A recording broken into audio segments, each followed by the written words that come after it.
Welcome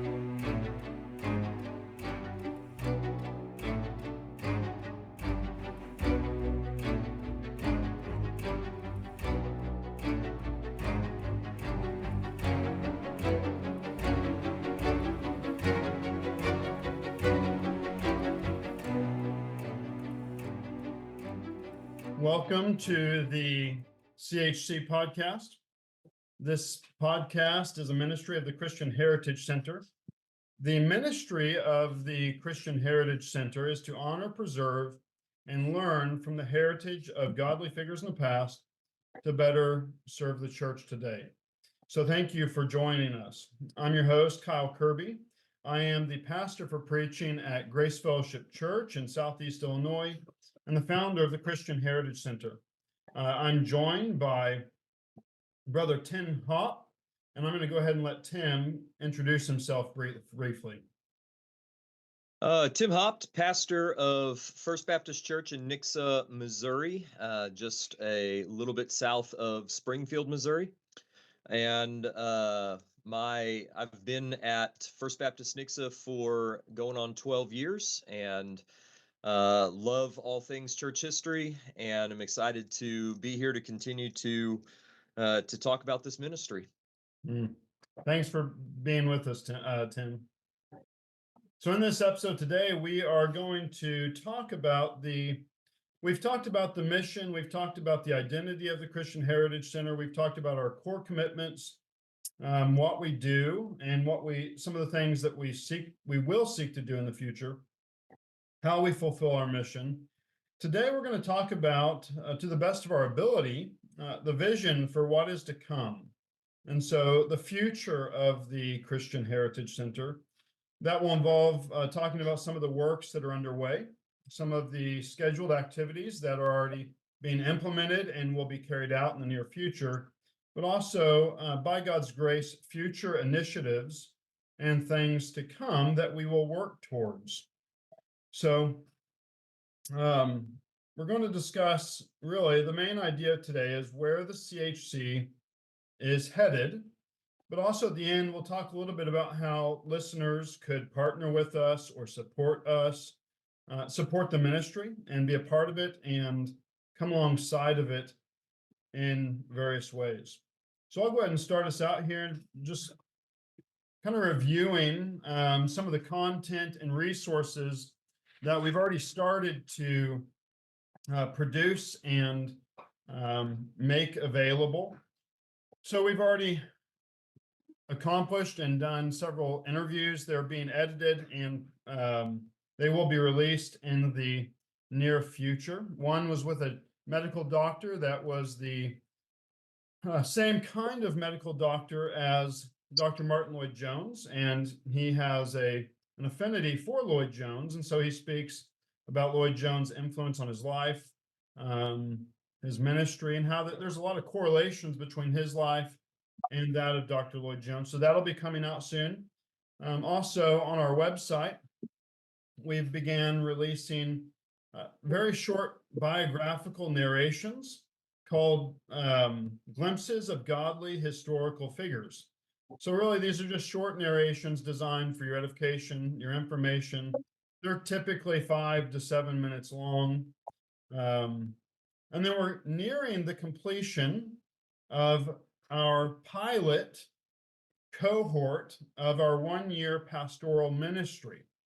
This is a work that I began facilitating and administering in 2024 with 2 brothers. And it's a 1-year pastoral ministry cohort for those who are aspiring to the ministry, those who want to review or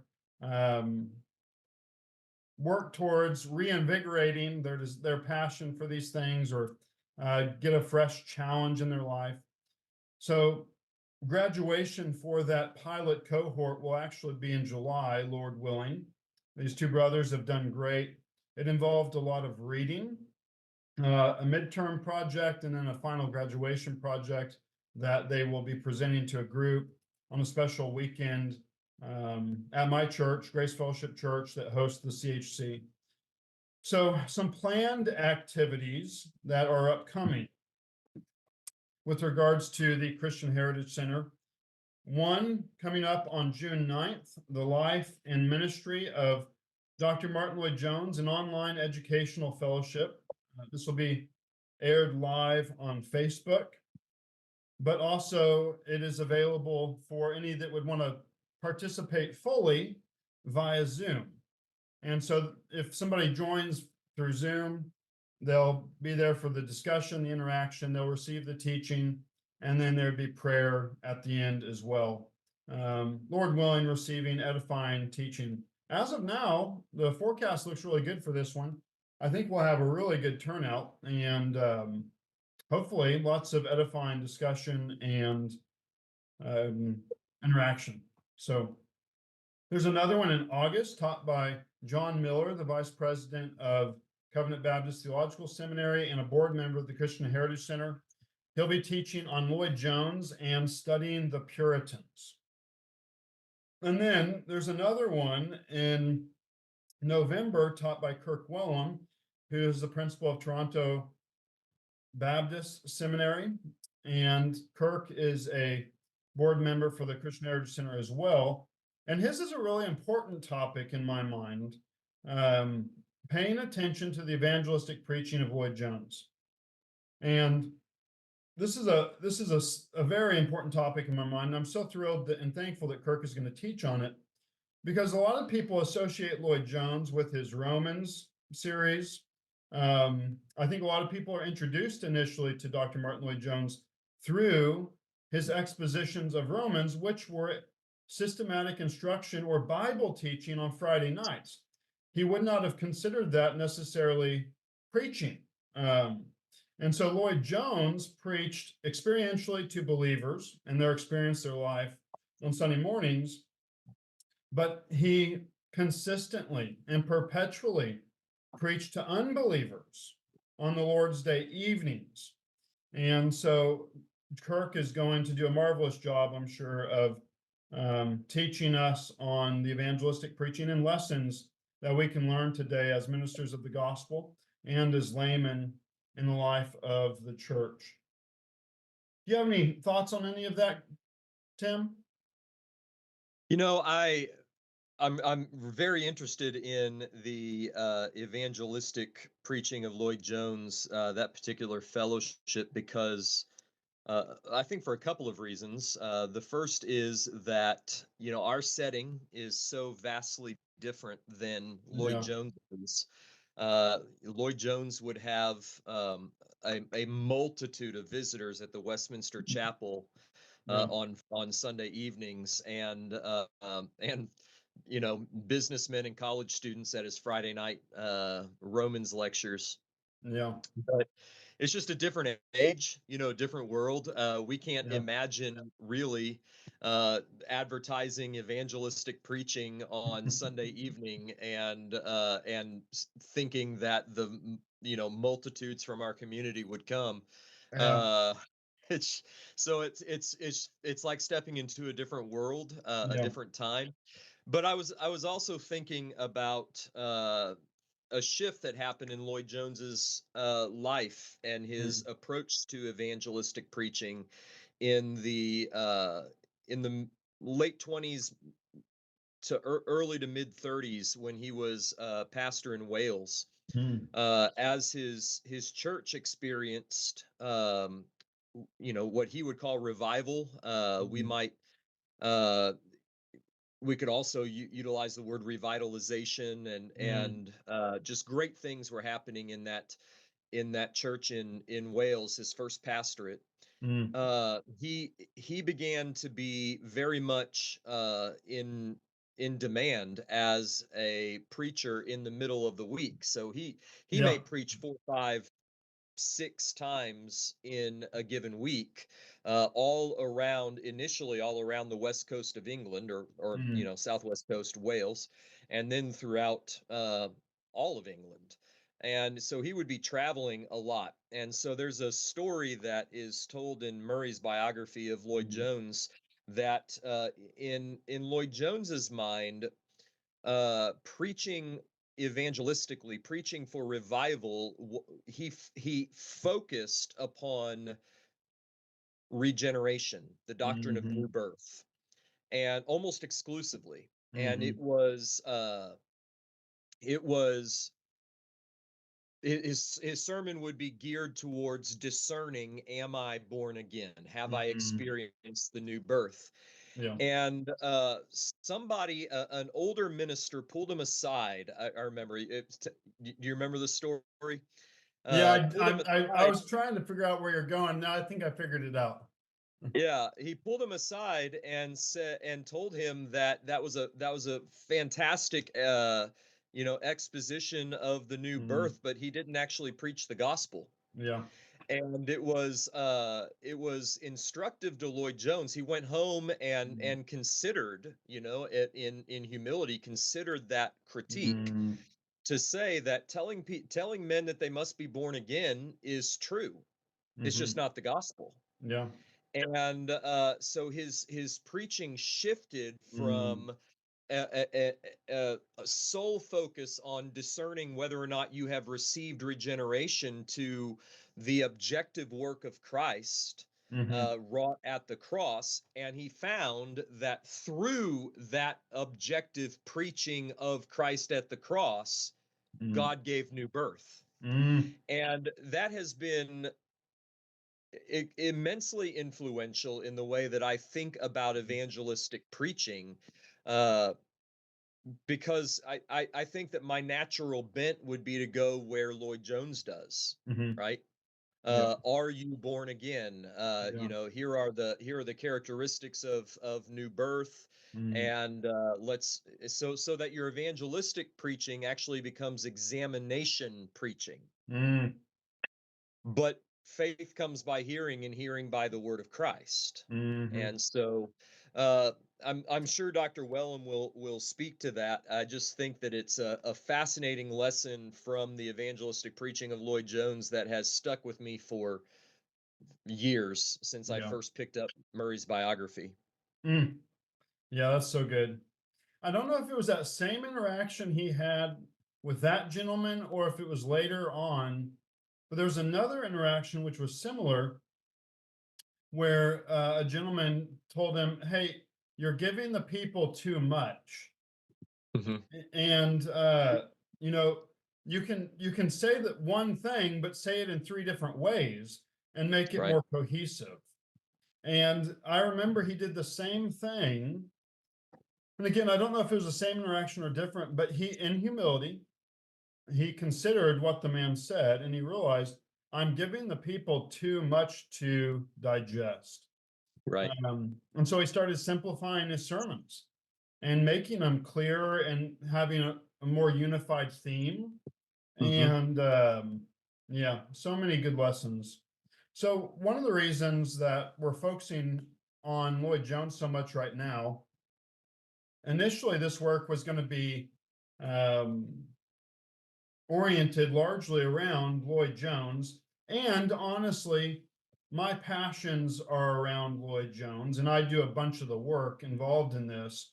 And so naturally, we're going to lean that way. But Lord willing, in the future, the things we do, and some of it already, will not only be about Lloyd Jones and be stemming from Lloyd Jones, it'll be oriented around other historical figures, um, other characters throughout history who are going to be similar and like minded in many ways, but not just Lloyd Jones.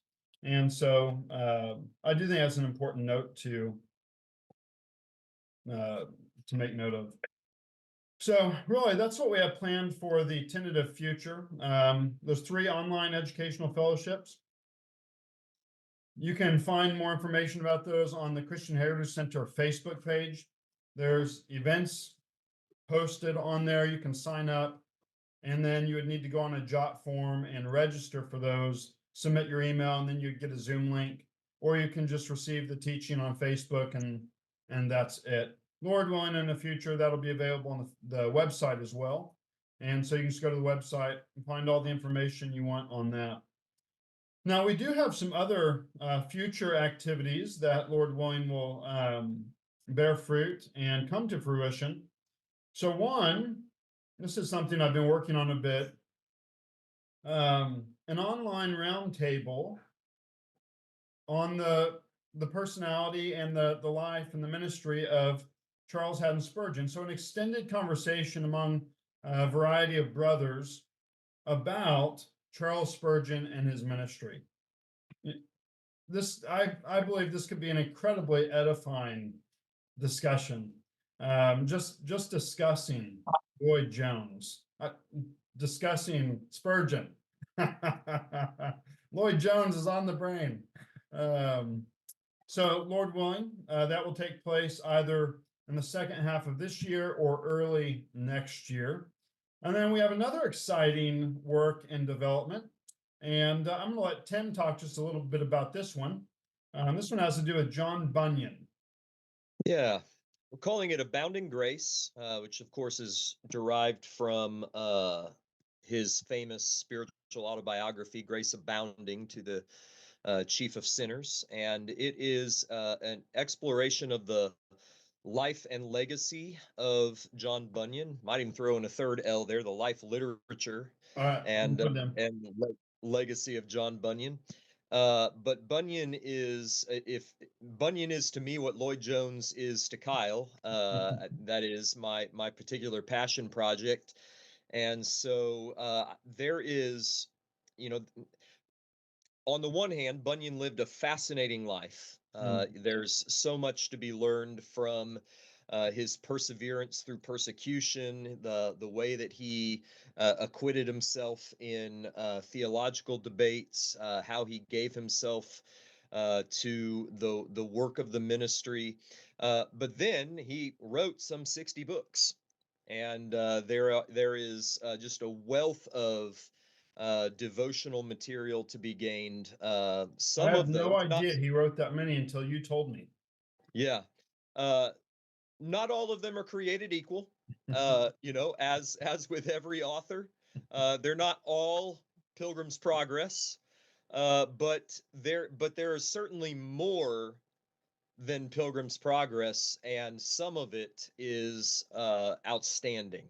Mm, And so it really gives you an insight not only into the way that Bunyan viewed the Christian faith and life, but mm, a window into 17th century mm, nonconformity, which most of us in the United States, in the Western English speaking world, that's where we come from. We come from mm, 17th century English nonconformity, and so these are our forefathers. mm. And so it's instructive to go back to the source. So what we'll spend several weeks walking through and I'm not really sure yet the format of it, how long each of these segments will be, but we'll go through the various phases of Bunyan's life, focusing upon uh, his conversion, Mm, which is told in Grace Abounding, his ministry. Then we'll start to work through some of the most important of his mm, writings. We'll spend a little bit of time in Pilgrim's Progress, but I'm going to keep that in my back pocket a little bit because I'd like to do a whole course mm, on the Pilgrim's Progress, because it demands all of its own attention. mm. So I think that will be forthcoming as well. Tim, tell me real quick. So, I mean, what is it about Bunyan? Why is it that you think the Lord has given you an affinity for Bunyan in particular? So I like almost everybody, I was introduced to John Bunyan via the Pilgrim's Progress. Hmm. And I would say of Bunyan in the Pilgrim's Progress what Bunyan himself said of Luther in his commentary on the Galatians. When Mm, Bunyan was in the midst of his 5-year conversion travail, that is, he spent 5 years working through conversion, right? mm, Which was not uncommon in the 17th century, mhm, and I might add would not be uncommon today if we took conversion a little bit more seriously. mm. But he his pastor, John Gifford, handed him a tattered old copy of Luther's commentary on the Galatians, which if you've ever read is wonderful. Mm. And Bunyan said with regard to Luther that in his commentary on the Galatians, he found his own experience so clearly reflected that he felt like it had been written out of his own heart. And my experience in the Pilgrim's Progress is very similar. My experience in Grace Abounding is very similar. And so what drew me to Bunyan was my affinity with his experience of grace. It was not an easy experience. My conversion very much mirrors that of Bunyan's. It was as at times torturous, trying to find assurance, and yet as I would read the Pilgrim's Progress and follow Christian along his journey, I would be able to recognize this is talking about this particular period of my life and this particular temptation and this particular struggle. And I have yet to find, there are better theologians. I will be the first to admit I wrote my dissertation on a disagreement that I have with Bunyan, over the issue of open communion. There are better theologians out there, but I have yet to find a work that more clearly depicts and helpfully depicts the Christian life than the Pilgrim's Progress. Yeah. Thanks for sharing. Yeah, Yes. that is I think that's a good reason. I think that's a good reason for anybody to look into Bunyan. I think there's a relatable aspect to him. Yeah. He's in some ways I feel as though, Bunyan's an ordinary man that was wrestling through the issues of life, trying to be faithful on the way to heaven. And what Christian cannot relate to that? Yeah, and one of the things that I found as I began to work through his other works is, it's hard to read John Owen. It's hard to read some of these guys who were immensely educated. It can be done, but it takes a lot of effort. Bunyan was immensely gifted with an 8th grade education. And so his writing is very accessible. Yeah. And I think that's another reason why I like him. He's not hard to read. Yeah. No, I think there's definitely something to that. Now that I never really thought about that with Bunyan, but I've always thought with Spurgeon, because Lloyd Jones speaks in long sentence structure, large paragraphs, extended ideas and concepts. But Right. Spurgeon speaks in small, short sentences. Yes. Compact ideas that can be laid hold of easily, that can be chewed on easily. That's why he's quoted so much, I think, because you can almost pull out any sentence and you're like, oh wow, that is remarkable. Lloyd Jones, you can't do that because you need the whole paragraph.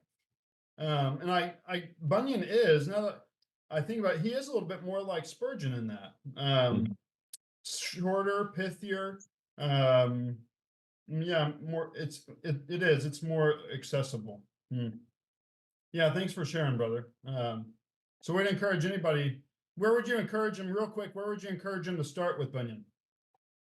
Well, Anybody first watching? off, I encourage, in fact, I keep it on my desk. Banner of Truth's got his complete works in 3 volumes. And you can buy all 3 of them for less than $100.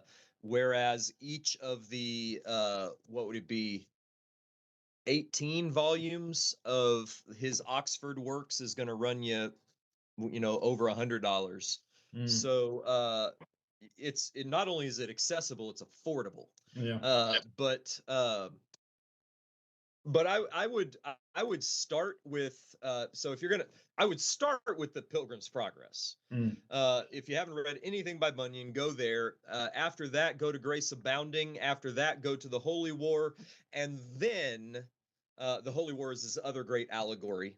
Mm, And then go to the doctrine of the law and grace unfolded. The mm, doctrine of the law and grace unfolded is his exposition of the covenant of works and the covenant of grace. And mm. like I said, for a guy who was an everyman theologian, you know, extremely gifted, not extremely educated, it is a helpful introduction to the practical value of keeping those covenants distinct.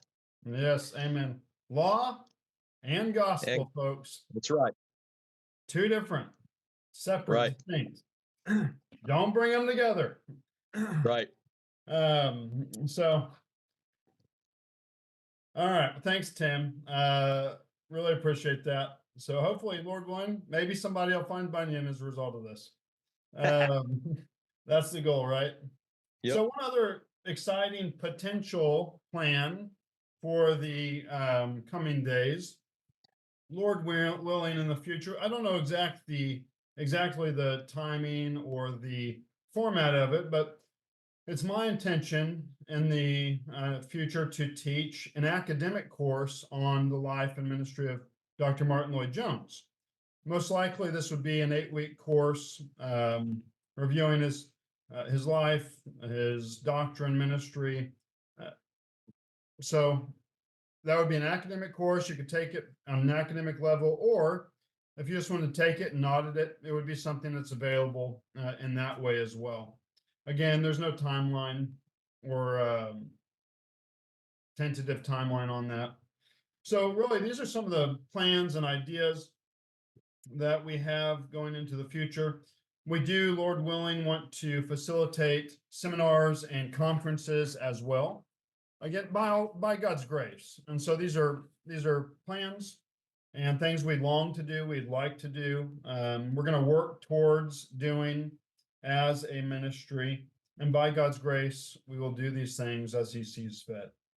So, what are some ways that listeners can support the Christian Heritage Center? Um, one way, obviously, is donations.